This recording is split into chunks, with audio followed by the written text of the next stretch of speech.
में यात्रा कर रहा था, एक बच्चा था। सुनना तो बता नहीं रहा। रेलगाड़ी में एक बच्चा यात्रा कर रहा था और वह जिस गाड़ी में बर्थ पे बैठा था, सही उसी बर्थ पे सीट पर एक सरदार जी भी आ गए, बैठ गए। दोनों का परिचय हो गया। रात के 9 बजे थे। सरदार जी ने अपना डब्बा निकाला और भोजन करने वाले थे। उस जैन बच्चे से कहा कि चलो जैन साहब आओ, थोड़ा आप भी ले लो। उसने कहा नहीं, हम नहीं खाते। महावीर भगवान के मानने वाले हमें जैन धर्म का पालन करते हैं, हम रात में नहीं खाते। तो सरदार जी बोलते कि अरे भाई, महावीर भगवान तो बहुत पहले हुए थे, उस समय लाइट नहीं थी। आजकल तो बहुत डेवलपमेंट हो गया, एलईडी आ गई, वाइट कलर की लाइट होती है, अब रात में खाने में कोई दिक्कत नहीं। तो उस समय का नियम था, जब लाइट नहीं थी, आओ खाओ। तो बच्चा होशियार था। हाँ सरदार जी ठीक है, रात में अब खा सकते हैं, लाइट आ गई। तो जब गुरु गोविंद साहब थे, उस समय शेर सैलून नहीं थे, बार्बर की नाई की दुकान नहीं थी, सिर्फ बाल बढ़ाना जरूरी था। अब अपने दाढ़ी के सिर के बाल कटा लो, हम रात में खा लेंगे। सरदार जी को अपनी भूल पता लग गई।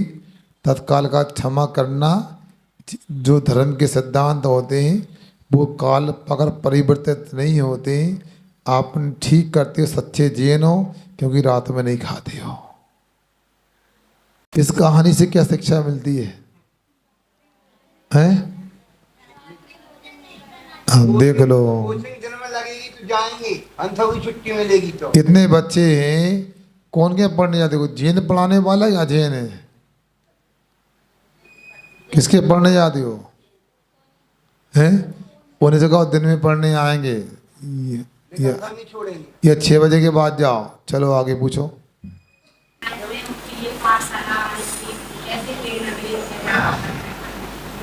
अच्छा, सलाह आने के लिए प्रेरणा की बात पूछी बहन ने।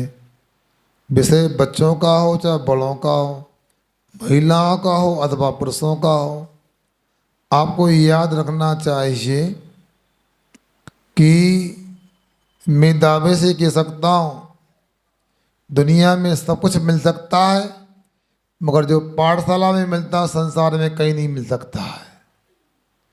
अपने लौकिक जीवन को संभालने के लिए अथवा पारमार्थिक जीवन को संभालने के लिए पाठशाला मील का पत्थर होती है। आप सोचें, महिलाओं को लगता है हम क्यों पाठशाला आए, पुरुषों को लगता हम सब जानते हैं, कुछ नहीं जानते। लड़ना आता तुम लोगों को, लड़ना है अच्छे से लड़ो, आशीर्वाद देंगे। कर्मों से लड़ना सीखो, आपस में क्यों लड़ना।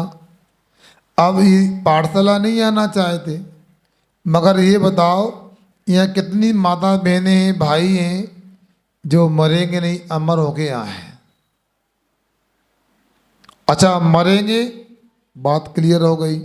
तो कहाँ जाओगे मरकर? मोक्ष। क्या मिलेगा? 4 गति में कहीं ना कहीं उत्पन्न होगा।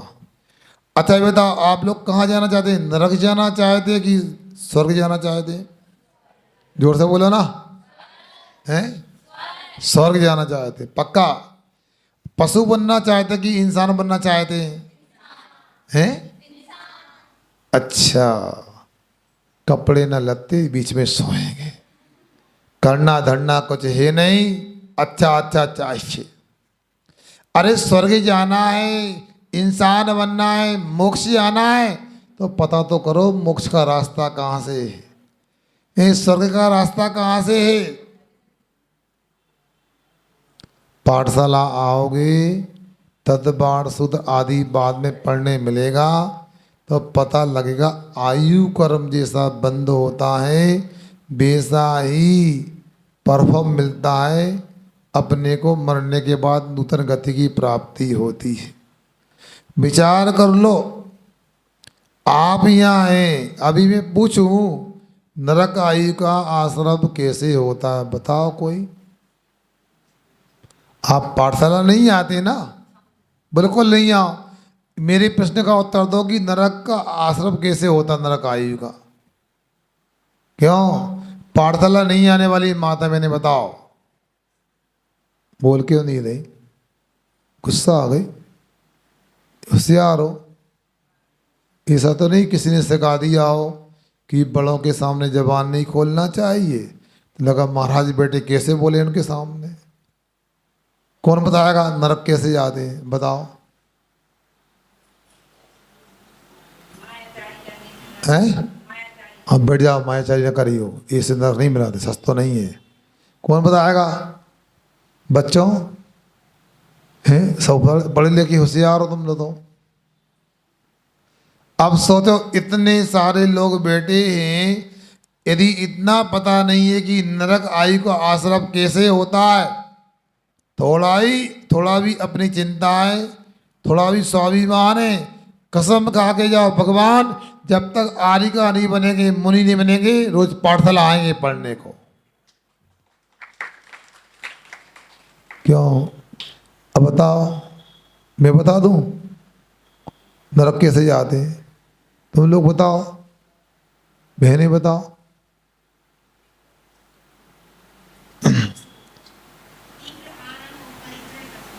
हैं? आप बताने का प्रयास किया है, आप बता रहे, रुक जाओ। थोड़ा सा उस सूत्र को समझा नहीं है ना, जिनने पढ़ाया। आपने ठीक बोला, ऐसे पढ़ा पक्का है, सभी लोग ऐसे अर्थ निकालते हैं। तत्बाड़ सूत्र के 6 अध्याय का सूत्र है भयवारम परिवृत्तम नारक साइषा। इसका अर्थ लोग ये निकालते हैं बहुत आरंभ और बहुत परिग्रह से नरक की आयु का आश्रय होता है। मगर व्याकरण यदि पढ़ो तो समझ में आएगा, उसमें त्वय प्रत्यय लगाया है। त्वय प्रत्यय भाव अर्थ में आता है तीव्र नरक नहीं, नरक आयु का बंध का प्रत्यय। इतना ही नहीं, बहुत आरंभ का भाव और बहुत परिग्रह का भाव, ये नरक की आयु का कारण होता, आश्रम का कारण होता है। क्योंकि अकेले बहुत आरंभ परिग्रह नहीं, आप लोगों को शास्त्र में पढ़ने मिलेगा एक शंभु रमण में महामत्स्य होता है, उसके कान में तंदुल मत्स्य होता है। महामत्स्य हजारों जीव जब श्वास लेता है तो अंदर जाते हैं, बाहर निकलते हैं, मर जाते हैं, मगर मारने का भाव नहीं होता, श्वास लेने का भाव होता है। और उसके कान में एक तंदुल मत्स्य होता है, वो देखता है अरे इसकी जगह मैं होता, एक को भी नहीं छोड़ता। समझ में आ गया?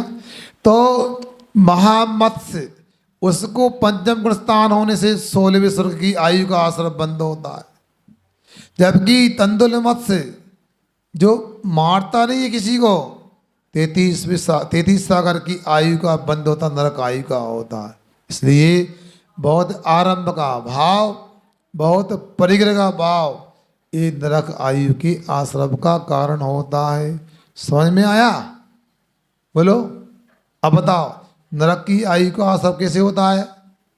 बोलो। बहुत आरंभ के भाव से, बहुत परिग्रह भाव से नरक की आयु का बंद होता है। अच्छा आप बताओ, आपको स्वर्ग जाना है तो देव आयु का आश्रम बंद कैसे होता है? अब तो और कठिन हो गया। सराग संयम, देश संयम, अकाल निजरा, बाल तप, सम्य दर्शन के माध्यम से देव आयु का आश्रम बंद होता है। अब जब चतुर्मास करें तो तत्वार सूत्र पढ़ा दें, अभी तो हम नहीं पढ़ा सकते, मगर कैसी गारंटी दें कि आप लोग पढ़ने आओगे? आज दोपहर में कोई पढ़ने आया आप लोग? महाराज जी चलो, महाराज बिहार नहीं करना।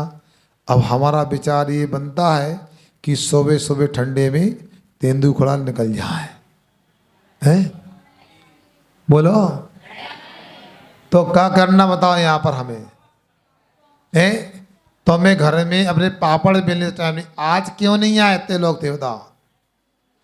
न ब्रह्मचारिणी बहनों का पता था ना तुम्हारा पता था। दोपहर में आना था, पढ़ते ज्ञान की बात सिखाओ। मीटिंग से क्या, ये तो मीटिंग थी, आप आओ।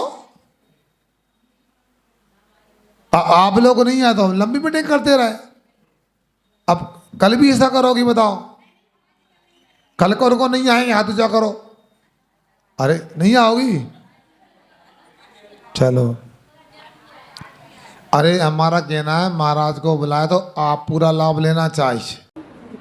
नमस्ते महाराज जी। महाराज जी, जैसे हमारे भाव बनते हैं वैसे कर्मों का क्षय कैसे होता है? और सूत पढ़ लोगी सब उत्तर मिल जाएगा। भाव दो प्रकार के होते हैं, एक शुभ भाव होते हैं, दूसरे अशुभ भाव होते हैं। शुभ पुण्यस्या और शुभ पुण्यस्या शुभ पापस। क्या कहा? शुभ भावों से पुण्य कर्म का, अशुभ भाव से या शुभ योग से पुण्य कर्म का और अशुभ योग से पाप कर्म का आश्रय होता। इसलिए हमेशा विषयों के सेवन करने की भावना मत करो। हमेशा देव पूजन है, स्वाध्याय है, गुरु उपासना है, सैया में तप है, दान है, इनके भाव करो तो नियम से आपके पाप का संबर होगा और पुण्य कर्म का आश्रय बंद होगा, पुराने कर्मों की निजरा होगी। हाँ आगे। अस्थि का गर्भ कितने होते हैं? संस्कृत आती है आप लोगों को? ए बच्चों, संस्कृत जानते हो? संति का मतलब क्या होता है? संति यानी बोलो। अरे संति यानी हैं और अस्थि यानी है। जल्दी ना, अस्थि स्था संति। तो अस्थि यानी है, सुन रहे ना? द्रव कितने होते हैं? 6 होते हैं। जीव, पुद्गल, अजीब को ने बोला, इसलिए दादी पाठशाला जरूर आना तुमको। जीव, पुद्गल, धर्म, अधर्म, आकाश और काल, ये 6 द्रव्य होते हैं। अब ये 6 द्रव्य कैसे अस्थि हैं मगर बहुप्रदेशी नहीं है। बहुप्रदेशी कौन होते हैं? जिनमें एक से अधिक प्रदेश होते हैं। इसलिए जीव द्रव्य, पुद्गल द्रव्य, धर्म द्रव्य, अधर्म द्रव्य और आकाश द्रव्य ये बहुप्रदेशी होते हैं। बहुप्रदेशी द्रव्य को काय कहते हैं। राजस्थान, उत्तर प्रदेश, सुनो महाराष्ट्र, ये प्रदेश समझ में आ गया? अब पूछो कि प्रदेश क्या होता है? बोलो क्या कितना होता? रुको महाराज, हाँ किसे कहते हैं? तो आपको ध्यान से सुनना है कि धीमी गति से सुनो, एक समय में धीमी गति से आकाश के जितने स्थान को पार करता है उसे प्रदेश कहते हैं। एक पुद्गल परमाणु आकाश के क्षेत्र को, हाँ सुन रहे ना?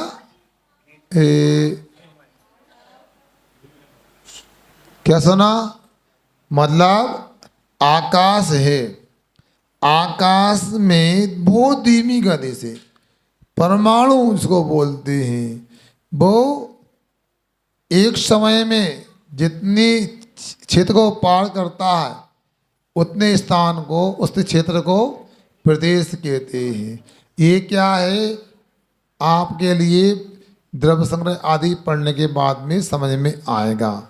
तो अभी तो इतना ही जानना, बहुप्रदेशी द्रव्य को कायबान कहते हैं। का जो कायबान होता है उसे अस्थि काय कहते हैं। जो अस्थि यानी है और काय यानी बहुप्रदेशी। तो जो बहुप्रदेशी भी है और है भी वो अस्थि काय कहलाता है। ठीक है ना? 6 द्रव्य होते हैं। कितने द्रव्य होते हैं? कौन कौन से? कोई पूछे बताओ 6 द्रव्य कैसे होते हैं, कहाँ हैं? फिर उसका लक्षण आना चाहिए। जानने देखने वाले द्रव्य को जीव द्रव्य कहते हैं। इसमें स्पर्श रस गंध वर्णता उसे पुद्गल द्रव्य कहते हैं। जो चलते हुए जीव और पुद्गल को चलने में सहकारी होता है उसे धर्म द्रव्य कहते हैं। जो जीव और ठहरते हुए जीव पुद्गल को ठहरने में सहकारी होता है उसे अधर्म द्रव्य कहते हैं। जो सुनो, स्थान देता है सभी द्रव्यों को, वो आकाश द्रव्य कहते हैं। और जिसके जो जिस द्रव्यों को परिणमन कराता है वो काल द्रव्य कहलाता है। और हमने बता दिया, आपने सुन लिया, सिर के ऊपर निकल गया। तो दृष्टांत सुन लो, याद रखना। देखो, जीव द्रव्य का दृष्टांत है दर्पण। क्या है? बोलो क्या है? हाँ। बुद्गल द्रव्य का दृष्टांत है बर्फ। क्या है? पत्थर का बर्फ आता ना, बर्फ। धर्म द्रव्य का उदाहरण है रेलगाड़ी की पटरी। क्या? हाँ, डोबी में है, करेली में है। इसके बाद में अधर्म द्रव्य का उदाहरण वृक्ष की छाया। क्या? और आकाश द्रव्य का उदाहरण घर। क्या? और काल द्रव्य का उदाहरण कुंभकार के चाक की कील। क्या? अब क्या समझे? जैसे दर्पण में जो भी पदार्थ सामने आता है वैसा झलकता है, वैसे जीव द्रव्य के ज्ञान में पदार्थ झलकते हैं, इसलिए जीव का दृष्टांत दर्पण दे दिया। बर्फ देखा आप लोगों ने? देखा है कैसा होता है? पानी में ठंडा बोलो ना। जो ठंडी पाके जम जाता है, जमा रहता है, गर्मी पाके पिघल जाता है। ऐसा ही पुद्गल द्रव्य होता है जिसका पूर्ण गलन स्वभाव होता है। कभी टूट जाता है तो भेद हो जाते हैं, परमाणु बन जाते हैं, स्कंद बन जाते हैं। जुड़ जाता है तो स्कंद बन जाते हैं, बड़े स्कंद बन जाते हैं। ये पुद्गल द्रव्य का उदाहरण। अब रेलगाड़ी की पटरी, यदि मान लो इंजन यदि गति करता है तो चलने के लिए खींचता है, तो रेल की पटरी चलने में सहयोगी। उसी प्रकार हम चलना चाहते हैं तो धर्म द्रव्य हमारे चलने में सहयोगी होता है, सहकारी होता है। वृक्ष की छाया क्या होती है? अब विहार कर रहे हैं मान लो, अब गर्मी है, तेज पसीना आ रहा है। अब जैसे ही छाया मिल गई वृक्ष की, क्या हुआ? यहीं बैठ जाओ, अच्छी ठंडी छाया है। तो क्या हुआ? रुकने वाले जीव पुद्गल को रुकने में कौन सहकारी हो गया? वृक्ष की छाया। वैसा ही रुकते हुए जीव पुद्गल को रुकने में अधर्म द्रव्य सहकारी होता है। ठीक है ना? हाँ, अभी आप लोग बैठे हैं ना, अधर्म द्रव्य का सहयोग है। और गर्दन हिला रहा है ना, चला रहा है, तो इसमें धर्म द्रव्य का सहयोग है। हम बोल रहे हैं, ओंठ हिला रहा है ना, इसमें धर्म द्रव्य का सहयोग है। अच्छा, अब देखो, जैसे आप लोग कहाँ बैठे हैं अभी? हैं? मंदिर में। ये भी एक घर है, मंदिर यानी घर होता है। अब यहाँ यदि मान लो खुला होता, पानी गिर रहा होता तो क्या करते? सब भग जाते। कहाँ चले जाते? तो घर चले जाते। जैसे घर अपने ठहरने को सहयोगी होता है, वैसा ही कहाँ रहते हैं? आकाश में रहते हैं। कहाँ रहते हैं? फालतू लड़ते हैं, हमारा स्थान है, हमारा है, हमने जगह दी। कोई ने जगह नहीं दी, सबको आकाश द्रव्य ने जगह दी। काल द्रव्य कैसा होता है? जैसे कुंभकार का चाक कीली पे चलता रहता है, वैसा ही हमारा परिणमन भी काल द्रव्य से होता है। कोई 6 वर्ष का है, कोई 16 वर्ष का है, कोई 30 वर्ष का है। ये कैसे पता लगा? काल द्रव्य के माध्यम से पता लगा। ठीक। दिन है, विदेश में रात है, अथवा विदेश में दिन है और भारत में, तो फिर टाइम के अनुसार से त्याग किया है, रात्रि भोजन का त्याग। तो उसमें क्या करेंगे महाराज? यहाँ 8 बजे तक का त्याग था, 8 बजे रात में, 6 बजे के बाद, और वहाँ दिन है, तो वहाँ उस समय के अनुसार वहाँ त्याग माना जाएगा कि यहाँ की माना जाएगा? कोई प्रश्न आया था, अमेरिका से फोन आया है कहीं से कि हमारा नियम है कि हम रात में भोजन नहीं करते, मगर जब यहाँ रात होती तो बहुत दिन होता, बाद दिन होता तो रात होती है, तो क्या करें बताओ? तो ठीक है, दिन में भी नहीं खाओ, रात में भी नहीं खाओ, तो ये सब बनेगा नहीं। ऐसा नहीं, जहाँ सूर्य प्रकाश होता है वो काल कोई भी क्षेत्र हो, कुछ भी हो, अपने को काल का विकल्प नहीं करना। अपना नियम है अपने को सूर्य प्रकाश में भोजन करना है, दिन में भोजन करना है। ठीक है ना? दिन में भोजन करें, अब समय कोई भी हो, अब आप लोगों का तो अधिकांश किसी का त्याग ही नहीं है यहाँ पर। 2-4 लोगों का भी त्याग हो तो बहुत बड़ी बात है। लोग भी रात के भोजन का त्याग बहनों का भी नहीं है। कहा 2-4 रुपया भी 4 गिनती है मैंने, 3 एक और ले लो कोई। सूर्यास्त होने के 48 मिनट पहले चारों प्रकार के भोजन का त्याग करना, सुबह सूर्योदय के 48 मिनट तक, इसको कहते हैं पूर्ण रूप से रात्रि भोजन का त्याग। यदि आपने 6 बजे के बाद नहीं खाए, 7 के बाद नहीं खाए, रात का त्याग नहीं, मगर रात की समय सीमा है, इतने बजे तक नहीं खाएंगे। रात का त्याग तो यही माना जाएगा।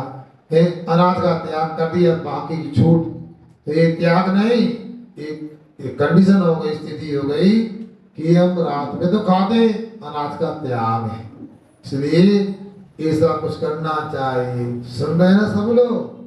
हाँ, तब इतनी उम्र हो गई, दशरक्षा पर्व आएंगे तो सब लोग तो अंधौ करते हैं, करते ना आप लोग? 10 लक्षण में अंधौ करते कि नहीं करते? एकेत कर दो, एकेत को एकासन क्या बोलते लोग? एकासन बोलते। अच्छा, साहित्यिक भाषा में बोलते हैं। बुंदेलखंड में एकेत बोला थे। जब 10 लक्षण में एक बार भोजन करने में काम चलता है और घर का पूरा काम होता है, तो हम 12 महीना रात के पानी का त्याग कर सकते हैं। तो नहीं कर सकते तो अपनी आत्मा को धोखा देते हैं, धोखेबाज है। दुनिया को धोखा दो तो भगवान के चरणों में आके माफ हो जाएगा। अपनी आत्मा को धोखा दोगे फिर कहाँ माफ होगा, भगवान जाने। समझ में आया? ऐसा करना चाहिए। ठीक। वहाँ से जब पंच कल्याण होते हैं तो भगवान की प्रतिष्ठा होती है, प्राण प्रतिष्ठा। तो जब मान स्तंभ रहते हैं तो भगवान की प्राण मान करते हैं। प्राण प्रतिष्ठा होती है तो फिर उसमें बंद भी करते थे भगवान की। तो नाम मतलब 1 साल में कभी ऐसा मतलब प्रक्षाल होता है या अभिषेक होता है, देरी नहीं होता। इनका आप ध्यान से सुनो। देखो, प्रतिष्ठा पाठ में जिनालय की जिन बिंबों की व्यवस्था अलग होती है, मान स्तंभ की व्यवस्था अलग होती है। मान स्तंभ क्यों बनाया जाता है ये समझे। जो जैन लोग हैं जो मंदिर में आकर के शुद्धिपूर्वक विवेक के साथ में अभिषेक पूजन कर सकते हैं, उनके लिए वेदी पर विराजमान जिन बिंब के माध्यम से धर्म ध्यान की व्यवस्था है। किंतु कुछ लोग ऐसे होते हैं जिनको मंदिर प्रवेश नहीं है, शूद्र हैं, पशु पक्षी हैं, इनको मंदिर प्रवेश तो नहीं है। अपन लोगों को जब शोर लग जाए, मतलब आप लोगों को, आपको क्या लगे, शोर लग जाए या सूतक लग जाए, तो उस समय मान स्तंभ के दर्शन करके अपने उपयोग को शुभ उपयोग रूप बना सकते हैं, अपना धर्म ध्यान कर सकते हैं। अब इन्होंने कहा कि महाराज उनका बंद क्यों कर देते हैं? मान स्तंभ की ऐसी व्यवस्था है, प्रतिदिन माँ अभिषेक करने की आवश्यकता नहीं है। इटारसी में एक जगह तो विद्यालय में उन्होंने मान स्तंभ बनाया, हमारा बिल्कुल पक्ष नहीं था, मगर वो अच्छे से बात करके आ गए और आरिगा दुर्लभमती और अंतरमती जी ने उनको कहा बच्चे पढ़ते हैं, दर्शन हो जाए, तो उन्होंने मान स्तंभ बनवाया है। तो मान स्तंभ में प्रतिदिन अभिषेक करने की बात नहीं होती है, वर्ष में एक बार भी अभिषेक हो जाता तो पर्याप्त माना जाता है। ये प्रतिष्ठा पाठ का विषय होता है। अब प्रतिष्ठा पाठ आदि पढ़ो तो पता लगेगा। इतना ही हम कह सकते हैं आप लोगों से। अहिंसा परमो धर्म की। आष्टांगिक के अलावा जो 52 जिनालय हैं वहाँ 12 महीने अभिषेक होता है कि सिर्फ अष्टांगिक में ही होता है? अब यहाँ पर भी बात आ गई, अकृत्रिम जिनालय और कृत्रिम जिनालय की बात आ गई। सब जगह की व्यवस्थाएं अलग अलग होती है। आचार्य श्री जी के साथ मेरा बिहार हुआ जगदलपुर के लिए डोंगरगढ़ से। तो उस समय रास्ते में बालोद, कांकेर, केसकाल, सोनारपाल, कोंडागांव, यहाँ कहीं एक घर था, कहीं 2 घर थे, समाज के मंदिर वगैरह की व्यवस्था नहीं थी। तो आचार्य श्री ने करुणा करके हमको बोला तुम ऐसा करो, यहाँ पर एक चैत्यालय बना लो और एक भगवान विराजमान करो, और जब शोर सुतक लग जाएगी तो कहा आचार्य श्री ने 10 दिन के बाद या 12 दिन के बाद शांति विधान कर लेना, प्रायश्चित हो जाएगा। अभिषेक पूजन करना संभव ना हो, कोई दूसरा ना हो, एक घर है, तो ऐसा कर सकते हैं। और यदि आपका ट्रांसफ़र हो जाए या आप नगर छोड़ने वाले हो तो भगवान को भी विनय पूर्वक क्षमा मांग के पुनः डोंगरगढ़ चंद्रोदय क्षेत्र में बात छोड़ देना। तो ऐसा प्रबंध अलग अलग है। अब डोगरी वाले के हम भी ऐसे ही करें कि 10 दिन के बाद में शांति प्रदान कर ले, नहीं, बड़ी समाज है, ऐसा यह नहीं हो सकता, या तो रोज अभिषेक पूजन होना चाहिए। उसी पर अकृत्रिम जिनालय की व्यवस्था है। देखो छिल्लक जी ने पूछा है और पूजन में भी है, कार्तिक फाल्गुन साढ़ के अंत 8 दिन माई नंदी सर जाते हम पूजे ईठाई। मगर ऐसा तो अष्टांग का विशेष आयोजन है, मगर शेष समय में नहीं जाते देवलोग, ऐसा तो उल्लेख नहीं। विशेष रूप से अष्टांगा में जाते हैं और बाकी भी जाते हैं, कम जाते होंगे, तो उनके द्वारा अभिषेक पूजन करना संभव है। और दूसरी बात कि स्वर्ग के देवों की बात नहीं, 4 निकाय के देव होते हैं, उनके माध्यम से भी अभिषेक पूजन संभव है। और अकृत्रिम जिनालय की व्यवस्था है। जब व्यवस्था बना ही नहीं, अनादि से बनी है, तो उस व्यवस्था में कुछ भी ऐसा नहीं कह सकते क्या व्यवस्था है। अब जहाँ नदियाँ होती हैं, वो नदियाँ गिरती हैं, वहाँ अकृत्रिम जिन बिंब होते हैं, गंगा सिंधु आदि में। अब वहाँ तो हमेशा ही अभिषेक हो रहा है, तो पूजो प्रक्षाल कब होगा? अरे वहाँ व्यवस्था ऐसी है, इसलिए द्रव्य क्षेत्र काल भाव को लेकर के व्यवस्था बनती है, आपको समझना चाहिए। ठीक, बहुत अच्छा प्रश्न किया। सुनो, अरे आप लोगों को याद रखना चाहिए, मेरा और कई लोगों का मानना है, यदि शमशान से भी आया लौट के, स्नान भी नहीं किया और मानस्तंभ के दर्शन हो रहे हैं, दूर से सड़क से भगवान के दर्शन हो रहे हैं, तो सड़क से दर्शन करने में कोई दिक्कत नहीं, मगर मंदिर प्रवेश की अपनी विधि होती है, इसलिए 16 सूतक लगती है। तो चाहे पुरुष हो चाहे महिलाएं, जितने दूर से भगवान दिख जाएं, दर्शन करने का मना नहीं है। किसी का नहीं, हमें बिना दर्शन के भोजन नहीं करेंगे तो कितने उपवास करेगा वो। इसलिए मेरा सोचना है, जितने दूर से भगवान दिख जाए उतने दूरी पर रह करके भगवान के दर्शन कर सकते हैं, इसका निषेध नहीं है। ये मान लो वो धर्मशाला स्थान मान लो, और दूसरी बात यह है, नया मंदिर बन जाएगा, सड़क से दर्शन हो जाएंगे, समाधान हो जाएगा। इसलिए अच्छी माला कमजोर फैल रहे हैं, आज से एक माला ऐसी फेरो कि हमारा दिवाली के बाद अष्टांगा में ही पंचड़क हो जाए हमारे यहाँ। सुन रहे हैं? कि अच्छी माला फेरो। आज सबने अच्छा उत्साह दिखाया, कमेटी के समाज के लोगों ने काबिल तारीफ है, सबने एक मत होकर के समिति तैयार कर ली है, और हो सकता है हमारे संपर्क में रहेंगे। यदि हमें ठेका मिल जाए तो सही में हम अष्टांगा के फिर पंचड़क करा दें आपके, बताओ ठीक है, इन्हें दे दो। हाँ मैं दे देता हूँ। अब मगर लग रहा है धीरे मन बन रहा है, क्यों भाई? तो आप विशुद्धि बढ़ाओ और माता बहनें एक माला पहने, एक प्रिय वस्तु का त्याग जब तक करें जब तक पंचकला अपने डोबी के ना हो, है ना? हाँ, कहीं कभी खाने का मन होता होगा, अरे कब तक होगा?